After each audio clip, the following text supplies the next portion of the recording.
The right wing wants you to believe that it's leftists and Bernie supporters that are responsible for the divisive and extreme and even violent rhetoric that's driving us apart. They tried to make that clear after the Scalise shooting. And this week it looked like they had a perfect example of it. On the morning of June 16th, Morley Elementary School principal Ryan Cleary contacted police in West Hartford, Connecticut after elementary students found, quote, swear words on their playground equipment. Responding officers found "Kill Trump," "Left is the best," "Bernie Sanders 2020," and "Death to Trump" written on a sign in the playground. Oh my God, case closed. It says Bernie Sanders 2020. These goddamn Bernie bros are at it again. And then they got even more evidence, not just the signs. They had video footage showing the guy doing it, which we're gonna show you right now. So as you're gonna see here, it doesn't look, looks can be deceiving, but he doesn't look like a hippie Bernie Sanders supporter so much. But you never know, but don't worry, we're gonna have his exact details for you guys on who he is. But the cops, when they saw a bald white man in a Red Sox t-shirt, they were like, this is the Bernie bro? Maybe, but let's look into it a little bit more. So that video came out and a lot of people saw it, including that guy in the video who's Stephen Marks of West Hartford, saw himself and turned himself in because he was rightly scared that he would eventually be caught, because they got a very good look at him right there. Anybody in that community is gonna know who he is. Yeah, and it turns out, not such a Bernie bro. He's actually a supporter of Donald Trump. And he told investigators he, quote, had the dumb idea to vandalize the school with what would seem to be liberal hate speech, making this a false flag operation. And oddly enough, the usual false flag people aren't really talking about it. Weird how that works out. He went on to say that his crime was, quote, out of anger towards liberals, and they're breaking major laws every day and being disrespectful towards our government. They're even writing on signs and stuff. Okay, so let's break this down because this is beyond awesome.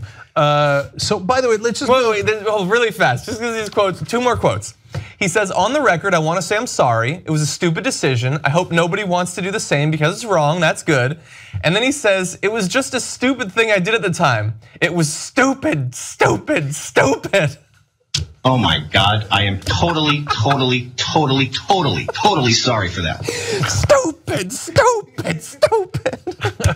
It reminds me of that character from Boogie Nights. Stupid, why did you do that? That's not the only one. We've been trying to track down what that's from, but yeah, he did do that. Philip Seymour Hoffman. Philip Seymour Hoffman, yes. There you go. Okay, and that was not, the audio was not him, but no. It could have been. Okay, so let's break this down. If I was the cops, I would have immediately known that it was a false flag operation. Why? Okay, kill Trump, death to Trump, Bernie Sanders 2020. Like they're Bernie, okay. You're not gonna write Bernie 2020. Okay, first of all, Bernie supporters on average are not the people who are looking to kill people. I know that the right wing says, no, but that was the one shooting, remember the one shooting, right? Okay, but it could be, I wouldn't end the investigation there. Okay, then you're stupid enough to write Bernie Sanders 2020 next to kill Trump. Yeah, it makes it a lot less likely. But the one that's the icing, it's the one that kills it completely. Left is the best. There's no progressive out there going to an elementary school and like, left is the best. Go, you elementary school right wingers, take that. Okay. No, that's obviously a knucklehead right winger who thinks he's clever. Again, to be fair, there's been false flags on the left too. There's the guy who like burned the black church, and it turns out he was going to that church and he wanted to blame it, and they did the thing about Donald Trump or whatever. So this happens. We reported on that. Yeah, and we report on that. It happens from time to time. But knuckleheads on all sides. But I love the irony of this guy's statements, and it is emblematic of the right. He says he did it, as John quoted you, out of anger towards liberals because they're breaking major laws every day. But you broke the law, and you've been now charged with criminal mischief and breach of the peace. And so even as he is admitting he broke the law, he goes, well, they did it.